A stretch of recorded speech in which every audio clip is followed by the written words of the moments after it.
Hey everybody, it's Kelly with J&KPotter and I am in the kitchen again. And today I am going to be making some apple jelly with those leftover scraps that I had. We're going to get started on that here in just a little bit.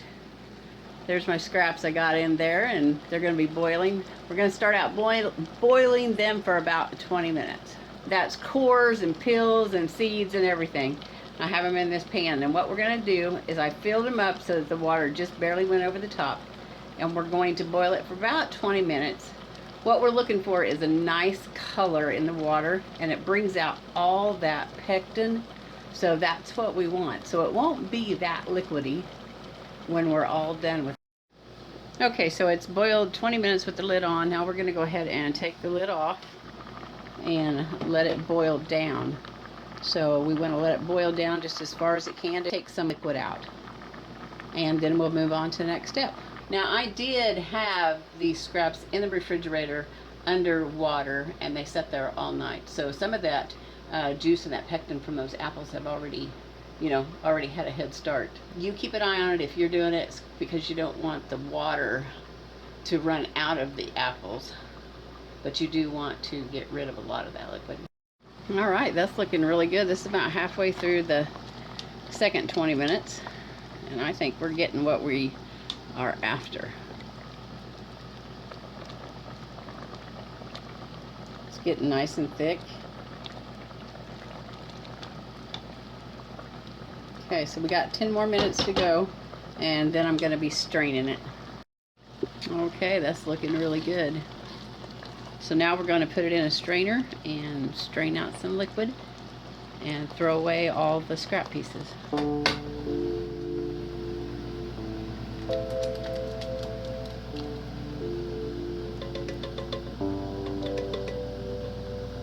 I'm just making sure to clean out everything out of my pan because the liquid's going to go back in there.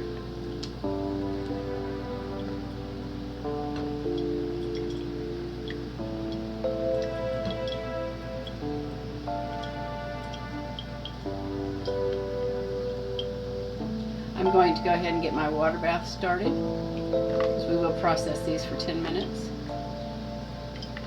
And I'll just let that continue to drain.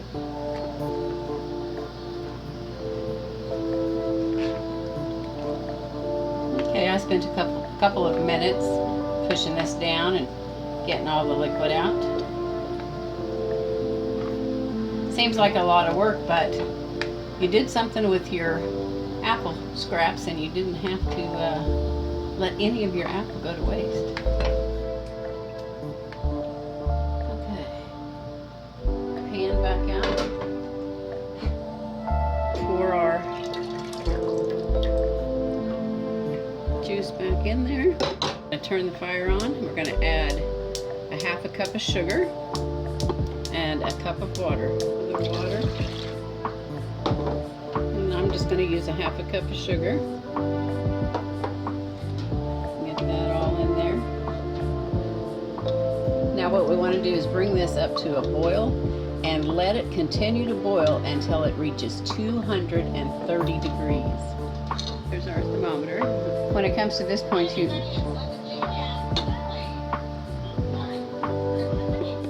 what is my phone doing?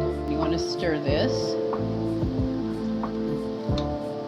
Just kind of want to keep stirring it, and we're going to be straining it one more time because there is some pulp in there because I used a big strainer to strain it with the first time, but we're going to be using a little strainer and it'll get rid of all those little things in there, those little seed particles and the stem particles, and these are going to make good Christmas gifts. I'll be water bathing them for 10 minutes. Okay, we're at 210 degrees.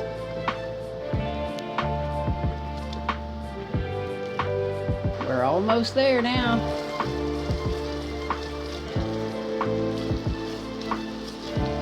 Yeah, that's thickening up in the pan. That's what you want to see.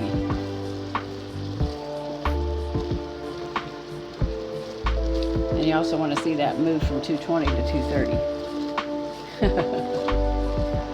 All right, 230. All right. right, let's get these over into the jars.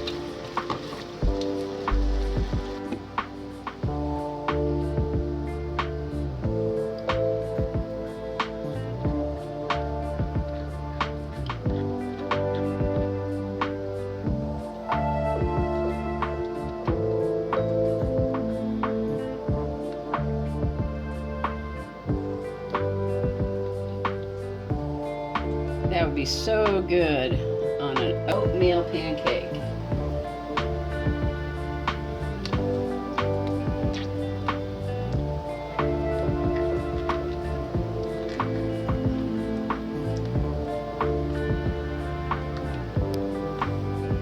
Next time I do this, I will probably strain it really good the first time, because if it comes out like this, that's already jelly.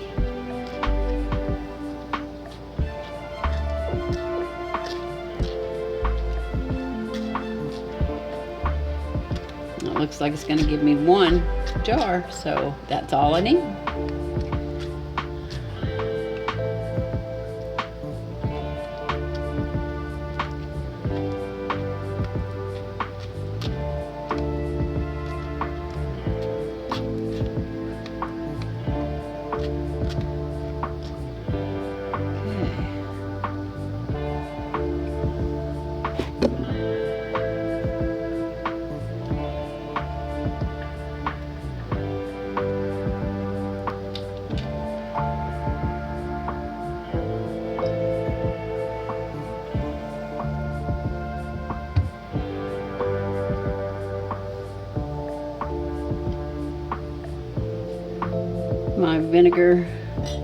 My vinegar wipe. I'm not disappointed at all with one jar. It just means somebody really, really special will be getting this jar. Thanks for joining me, you guys. Have a great, great day. Go out and enjoy life.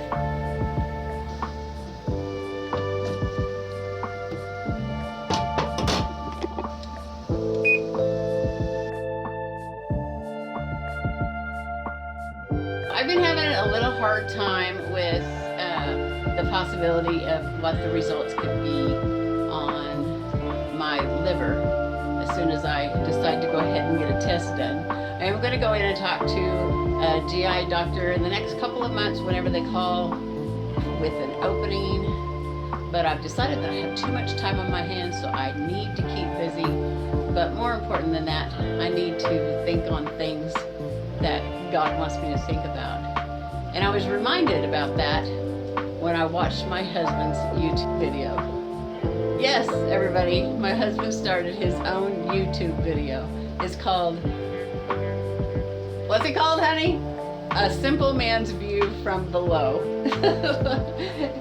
At the time that I'm videoing this, he's only got about 3 videos out, you guys, but go in there and take a peek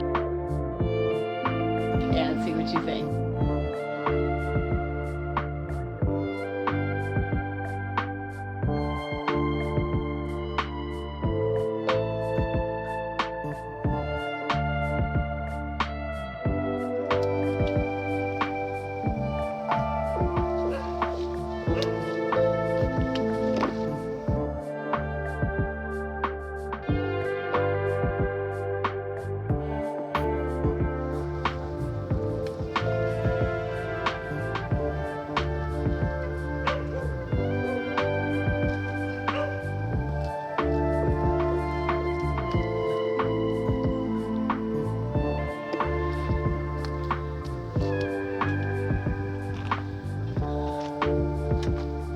Oh my goodness.